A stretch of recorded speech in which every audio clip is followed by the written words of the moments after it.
Breaking the Paradox: How Black Women Entrepreneurs Thrive Despite a System Built Against Them.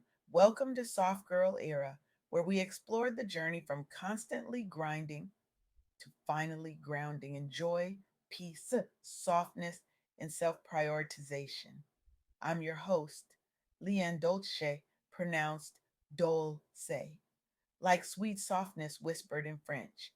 Today, I'm honored to share insights from my profound conversation with Linda Benson, a visionary researcher whose groundbreaking work on Black women entrepreneurs has fundamentally transformed how we understand success, struggle, and the complex relationship between them. Linda doesn't just study these women, she amplifies their voices, chronicles their battles, and celebrates their triumphs with a rare combination of academic rigor and heartfelt advocacy. Her research has influenced policy, inspired investment, and created pathways for countless women to reimagine what's possible in their entrepreneurial journeys.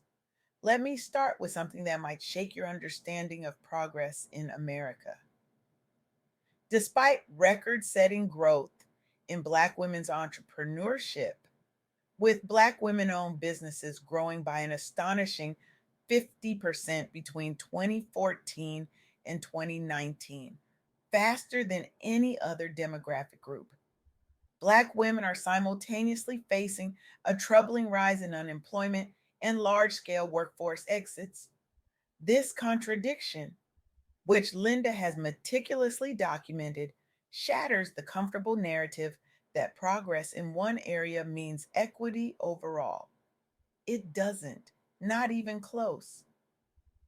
We're witnessing a phenomenon, Linda told me, her voice carrying both pride and concern, where Black women are both breaking ceilings and falling through floors simultaneously. This paradox reveals something profound about the American economy and the dual realities many Black women navigate daily. It's not just statistics on a page, it's lived experience, it's struggle, it's resilience in the face of systems designed without them in mind. The first key insight Linda emphasized is that progress and pain coexist in a dance that's both beautiful and heartbreaking. Black women are breaking records in business ownership and leadership, but they continue to face disproportionately high unemployment rates and persistent pay gaps.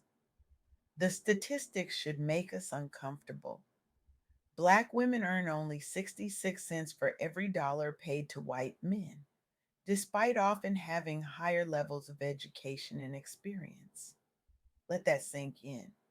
66 cents in 2023 in America.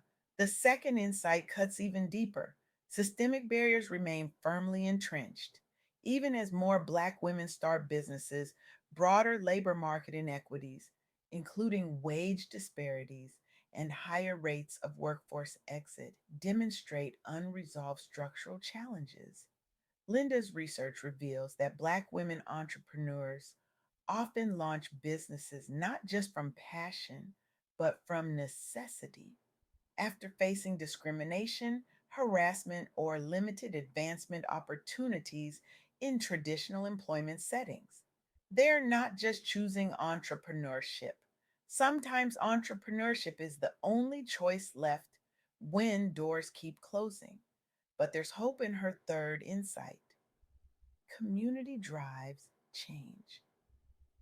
The success of Black women entrepreneurs is fueled by strong networks, mentorship programs, advocacy groups, and policy reforms designed specifically with their needs in mind. This community centered approach offers a powerful model for addressing systemic inequities across sectors. Let me share some remarkable stories from Linda's research that bring these insights to vivid life. Imagine Melissa Butler standing before the investors on Shark Tank, proudly presenting the Lip Bar, her line of vibrant, inclusive lipsticks created specifically for women of color. Instead of support, she faced ridicule.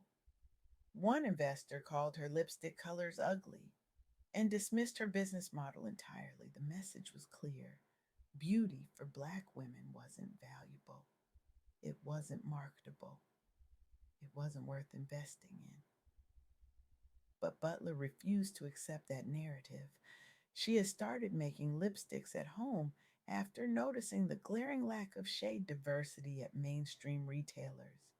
This wasn't just about makeup, it was about representation, about seeing yourself reflected in something as simple as a lipstick shade. Instead of giving up, Butler leveraged grassroots marketing campaigns on social media and built a loyal customer base among Black women seeking representation in the beauty industry. She turned rejection into fuel.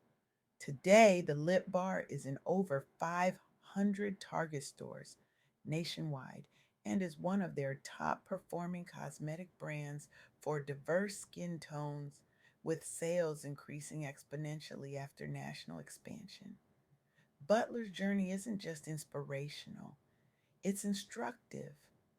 It shows both the extraordinary resilience required of Black women entrepreneurs and the community support that makes success possible. Her experience has inspired countless other Black female founders to pursue unconventional paths when traditional funding sources fall short. Then there's Natalie Madeira Cofield, whose story demonstrates the power of creating the institutions we need when existing ones fail us. Inspired by Madam C.J. Walker, America's first self made female millionaire, Cofield founded Walker's Legacy, an organization focused on empowering professional and entrepreneurial multicultural women through education programming nationwide. Cofield recognized that many Black women entrepreneurs reported difficulties accessing capital due to bias in lending practices, as well as limited networking opportunities within traditional business circles. The solution wasn't to keep knocking on doors that remained closed, it was to build new doors entirely. Walker's Legacy established mentorship cohorts, pairing emerging entrepreneurs with established leaders while advocating for policy changes supporting minority owned enterprises. The results speak volumes. Hundreds of program graduates have launched successful ventures or advanced into executive roles across industries. Several have secured seed funding via newly forged connections through Walker's legacy events and programs. Perhaps most importantly, broader awareness around racial and gender disparities has influenced local government policies supporting minority entrepreneurship. This demonstrates how community driven solutions can create systemic change when individual efforts might falter against entrenched barriers. Morgan DeBond's story adds yet another dimension to this complex picture. In 2014, DeBound left her corporate job after recognizing an unserved need for digital spaces, amplifying young Black professional stories and opportunities beyond the stereotypical narratives found elsewhere in online media landscapes. Like so many Black women founders, Blavity struggled early on securing venture capital investment, due partly to investor skepticism toward platforms centering marginalized voices outside mainstream demographics. DeBon bootstrapped initial operations while cultivating partnerships with brands interested in authentic engagement with diverse millennial audiences. Today, Blavity reaches millions monthly across multiple digital properties and hosts Afrotech, one of America's largest tech conferences for people of color. DeBon has built a multi-million dollar enterprise employing dozens full time, been recognized repeatedly as a Forbes under 30 inches leader, and expanded product lines and events annually. What's particularly striking about DeBon's journey is how she helped redefine what success looks like when Black innovators build platforms reflecting their lived experiences, opening doors industry wide. Her story demonstrates how building community driven companies can overcome systemic exclusion while driving industry change. These women aren't just building businesses, they're creating entirely new models for success that challenge traditional assumptions about who deserves investment, whose needs matter in the marketplace, and what leadership looks like. But Linda's research also reveals the toll this takes. Many Black women entrepreneurs report working twice as hard for half the recognition. They describe the exhaustion of code switching, the frustration of being underestimated, and the pressure of representing their entire community in predominantly white spaces. This brings us back to the core themes of soft girl era: the permission to rest, to set boundaries, to prioritize well being alongside achievement. For many Black women entrepreneurs, embracing softness isn't just a personal choice, it's a revolutionary act in a system that demands constant hustle and proof of worthiness. As Linda shared, the most radical thing many Black women entrepreneurs do isn't launching their businesses, it's learning to rest while building them. This perspective challenges everything we've been taught about success requiring sacrifice. The entrepreneurs in Linda's research demonstrate that softness is not weakness. It's strategic, it's sustainable, it's necessary. They're also masters at learning to say no without guilt. When Melissa Butler refused to compromise on her inclusive vision despite investor rejection, she was setting a boundary. When Morgan DeBond declined partnerships that didn't align with Blavity's authentic voice, she was protecting her community's interests above short term gains.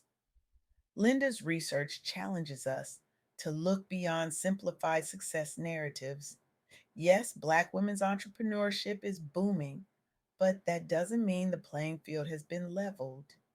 Yes, individual success stories inspire us, but they shouldn't distract us from addressing persistent systemic barriers.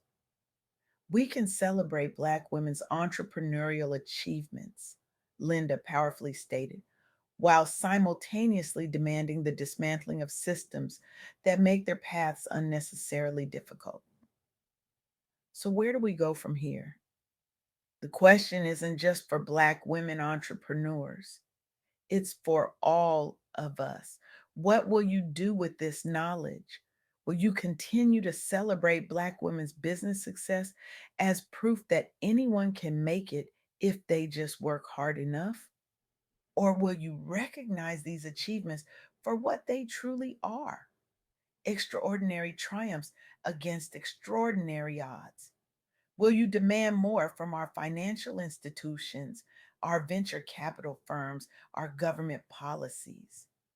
Will you examine your own biases, your own networks, your own opportunities to create more equitable pathways? The contradiction at the heart of Black women's entrepreneurship in America isn't just a statistical curiosity, it's a moral challenge. It asks us whether we're satisfied with a system where some must become their own bosses because no one else will value their worth. I challenge you today. Don't just admire these women's resilience. Question why resilience is required. Don't just celebrate their success. Examine the barriers they shouldn't have had to overcome. Don't just applaud their determination. Demand a world where determination alone is enough. These entrepreneurs aren't just building businesses, they're building blueprints for a more equitable economy. They're not just creating products, they're creating possibilities. They're not just serving markets, they're transforming them. The question isn't whether Black women entrepreneurs can succeed despite the odds. They've proven they can. The question is whether we'll finally build a system where they don't have to beat the odds to succeed. That's not just their fight, it's ours, all of ours. And it starts today with you.